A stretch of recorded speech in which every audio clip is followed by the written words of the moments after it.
3HL broadcasting live from Radio Row in Las Vegas. Appreciate you being with us. It's been a fun week, that's for sure. And if you've missed any interviews, make sure you download the podcast for 3HL where you get your podcast, rate, review, subscribe, all the shows on 104.5 The Zone. Our thanks to MJ Frick, among others. You can get more information at 1045thezone.com. We've got an Oiler great at the table now. Right. Al Smith joins us. Al, what's up? How are you? Doing good. How you guys doing? We are doing well, man. I know that era in which you played, and you've got stories, and we're going to hit on that. But let everyone know what you're doing now. I know you're in Nashville. You've been in Nashville for a long, long time, working with the NFL Alumni Association. You've got Gear Up Tennessee campaign coming up. Yes. I'm the vice chair of the NFL Alumni Association nationally, and one of the programs that we have, our mission is caring for our own, which are players, caring for kids, caring for communities. And the programs that we have, one of the programs is the Gear Up Tennessee Gear Up campaign, which we partner with the Tennessee Department of Health to give us opportunities to serve underserved communities in the Nashville area, Memphis, all these different areas, so we can go and touch them and give them opportunities that others don't have. We also have a partnership with the shingles, with the CDC. We give them an opportunity to reach out to older Americans, underserved communities, because when you look at it, we've got vaccination, measles, chicken pox, all the things you did as a child, just to go to school. Yeah. But now we have the opportunity, if you want it.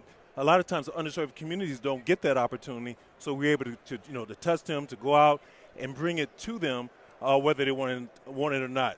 We don't force anything on anybody, just be able to have access, because a lot of times a lot of individuals in underserved communities don't even have access to certain things, and that's our community initiative. We also have the Better Business Bureau of Foundation of Texas for at-risk kids to help them become young small business owners, because those are the leaders, because you teach them and educate at-risk kids as far as becoming small business owners to be the leaders of tomorrow and be able to bring back into that whole community aspect. And that's one of the things that we really focus on, community. Obviously, our own health care, all those type of things, caring for kids organizations, giving back to kids organizations. And these three programs that I talked about is more so from a community aspect as far as reaching through the state of Tennessee throughout, not just Nashville, but, Memphis, Shelbyville, all across, Chattanooga, all across the state, and be able to have the access to touch those underserved communities throughout the state of Tennessee. I wonder, is it harder to reach these kids and communities and families with, like, the community centers not being as relevant as they were back in the 90s? If that makes sense. Well, we bring it to the community, obviously, getting the word out, let them know where we are. When you're at these events that we have, partnering whether it be Meharry Medical School, other Department of Health agencies that partner with us, so they're able to get other aspects of it. We hit that one aspect with our grant with the Tennessee Department of Health, as far as them coming out and taking care of those things, whether it be an 18-wheeler, a dental bus, so to speak. So, a lot of health problems come from dental, just not having good dental hygiene or being able to take care of yourself.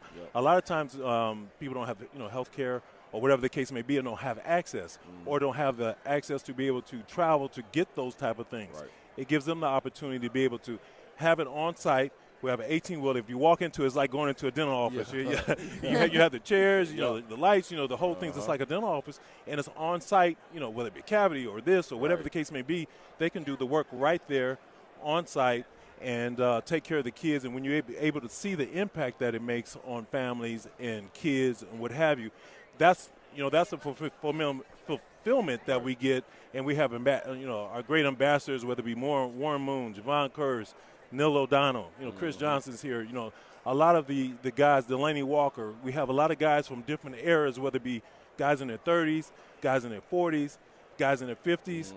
So we hit all the areas so the community can touch, if they didn't see me play, they saw Warren play. Well, they saw Warren, we were kind of the same, but say Delaney play. Or if they didn't see Delaney, they saw Javon play, or whatever the case may be. So you're able to touch people in different ways so they can come out, be able to meet their favorite player, get their health care taken care of, be able to do all these things in one shot. We have healthy babies, whether it be mom's pregnancy, having a healthy baby situation, HIV awareness, all these types of things are there along with our campaign, partnering with all these other health agencies to give the opportunity for the community to be able to be touched in ways that they would not, normally won't be able to be touched because of the fact that they just don't have access. Yeah. And that's it, just educate and inform, and then you still talk to your healthcare provider, you still talk to your doctor, you still get the information, but at the same time you have access. If you choose that you want it or need it, you still have access to it. Mm-hmm. Al Smith with us on 3HL. So you grew up in L.A.? Yes. How'd you end up at Utah State? Well, at the time, being in L.A., I grew up in, Inglewood, right there across from the, not the Forum anymore. Used to be. Used to be the fabulous Forum, but at the same time, now you got the SoFi and everything. Clip was about to used put to be right there. I don't know if you know, it used to be the racetracks. I don't know if you're a horse racer. It used to be the racetrack. That's I know what Pulp SoFi. Fiction. Inglewood, always up to no good. Inglewood up to no good. I was waiting for you guys to throw that one out there. I'm here for it. But no, for me, I wanted to get away from home because when they went into the whole student athlete aspect of it, I felt like I needed to get away. When I was recruited, UNLV, University of Nevada, Reno, all these schools were reaching out. But as a high school kid, you're kind of like, and when you go on your visit, and you're kind of like, well, Encino's was right. It was too close. Yep. 18, 19. We've all been there, right? Right. So I was just wanting to go to a situation where I can focus on that whole student-athlete aspect, and going to Utah was a great opportunity for me. Had a great program, was able to focus on school, be able to focus. There wasn't a lot to get trouble. We had Salt Lake City and all that stuff like that, but it made me focus on the whole aspect of being a student athlete and really embrace that. And I'm glad I did. At the same time, even though cold weather, not a lot to do. It wasn't like Knoxville. You didn't have all the you can just jump on the road and go down to Atlanta and go here, go there. Atlanta, everywhere. Salt Lake City was about it if you want to get something. But other than that, it was a great opportunity. Great people, still have relationships, whether it be teachers and people that impacted my life, during that time. And fortunate to be in the Hall of Fame at the university as well. So I feel like was able to put an imprint on on my time there. So it's dear to my heart. But to answer your question, is basically to let me focus on the things that I needed to focus on to try to be successful going forward. And hopefully, I think I was able to accomplish that. I can't help but just be distracted by the ring on the finger, right? Let's see that there. one. Yep, Titans 1999. Yeah. Well, 99, a yard short, but could have the bigger one. But it was a great team. You guys were around town. Great team, great players. I was very fortunate to play with a lot of great players. We had Hall of Famers across the board. If you even look at our 93 team, I'm just throwing one out. On both sides of the ball now. Yeah. When you look at it, on the offensive line, 2 Hall of Famers, quarterback Hall of Famer, Heisman Trophy winners, all pros on the outside, defensive line, double sack guys across the board. We're not talking about that one defensive end that everybody talk about now. Everybody getting to it, We're talking about tackles, digit sacks, ends, digit sacks, where the competition level was so high that you couldn't slack off. Linebackers, all pros, defensive backs. And you look at everybody's head coaches off of that side. 2 of the secondary guys. One of the linebackers is a head coach somewhere. So you kind of see the type of mentality and the type of players that we had on that team.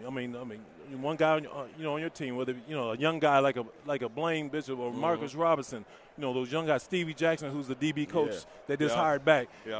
These were the babies, so to speak, on our team.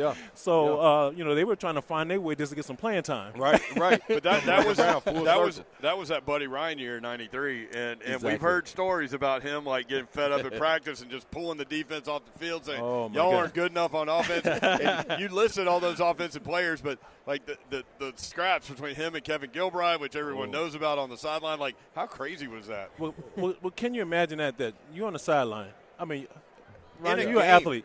In a game.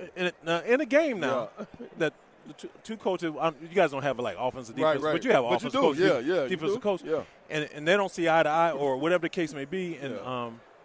And Buddy had kind of he always looked out for the defense. Obviously he's a defensive guy. Yeah. And instead of running the clock out, to run and shoot, if you pass, Yep.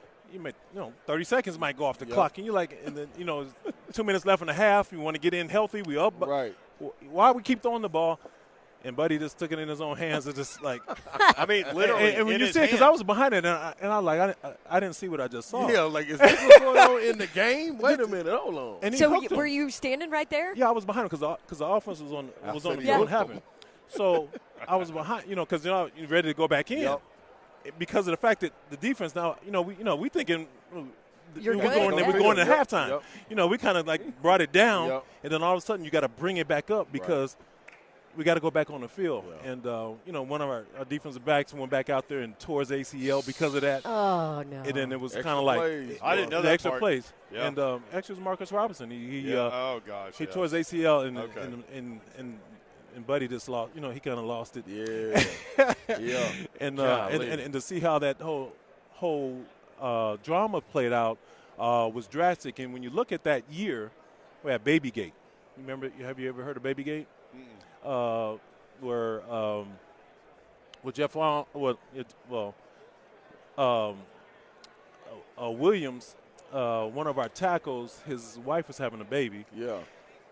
And usually they give you, the next day to be back. We had a game that day. Well, he decided he was going to miss the game because his wife had a baby. But, he took a couple days instead of that one day. Yeah. Oh. So they called, and it was this big national thing. Connie Chung back then, I don't know if you remember Connie Chung. Yeah. Yep. It was on all these high-level radio networks, shows because, about why shouldn't he be able to see his, baby being born yeah. and all that. Conversation, So football and that's two separate yeah. worlds. So Well, and the national media And the on national- that side is like, doesn't understand the world of he football. should have a right? leave. He should have a leave and should be able to take a week off. Exactly. Yes. Yep. Babygate. Oh my gosh. So you can imagine what that looked like, and on top of that, you have Buddy, the buddy, Kevin, the buddy situation, and we had a player, Jeff Baum, he shot himself on the highway, Oh my goodness. so we had, suicide, and he had somebody in the car, and he went over the freeway, so we had all this during that year, and to get as far as we had, with all these bumps, because suicide on your teammate and That's and tough, then yeah. baby, like you said, Babygate and the punch. So it was so many things that went on that year that took a lot to overcome. But at the same time, we had that type of team, we had that type of talent to kind of get through. But I think it took its toll towards the end in the playoffs, and it kind of caught up to us. But it definitely should have been a Super Bowl year. But at the same time, one game, anything can happen. That's right. Yeah. Can you imagine if all that stuff would have happened now? Oh my Like gosh. if that season Well, happened social- to a team now. Oh, with social media and cameras everywhere. So not even the things you hear about social media. I mean, the things that guys who get in trouble about or what have you now. Back then we went through all that stuff. Yeah. It just I- wasn't public. My rookie year, a quick story if I'm able to. Yeah. Just the real quick story is like as a rookie, and Ron can relate being with older guys. The first time came into the pros and coming to the locker room and seeing a guy smoking a cigarette. Yeah. And I'm like, wait a minute now. Dude, World class This athlete. is a all world the class. time. This is a world class athlete, and now this is a rookie. You got to I you know with me? exactly what you're talking about. And I'm like, and as a running back, and don't you have to have your lungs and It's a running back. in the air? Don't you need air? Dude. But go out on game day. Yeah. 100 It yards worked. like it wasn't nothing. It worked. Yep. You talking about And I was Rizzo like- Heisman? I don't want to throw names, but to see that and to kind of see the mentality of what guys went through and how they still were able to perform. Yep.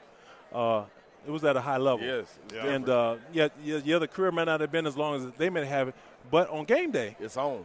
Ready. They always they were always there. It wasn't the guy that messed up during the week. Yeah. And then all of a sudden, you can't count on them. Right. Yeah, that was different. Yeah. All right, Al Smith, always Golly, I great visiting remember with you, man. Good stuff. well, Great appreciate storyteller. Gear Up Tennessee campaign, NFLAGearUp.org/Tennessee. Check them out, helping the Tennessee State Department of Health. Thank you, Al. Good to see you, man. Oh, thank you guys. Appreciate it. All right, more 3HL next on 104.5 The Zone.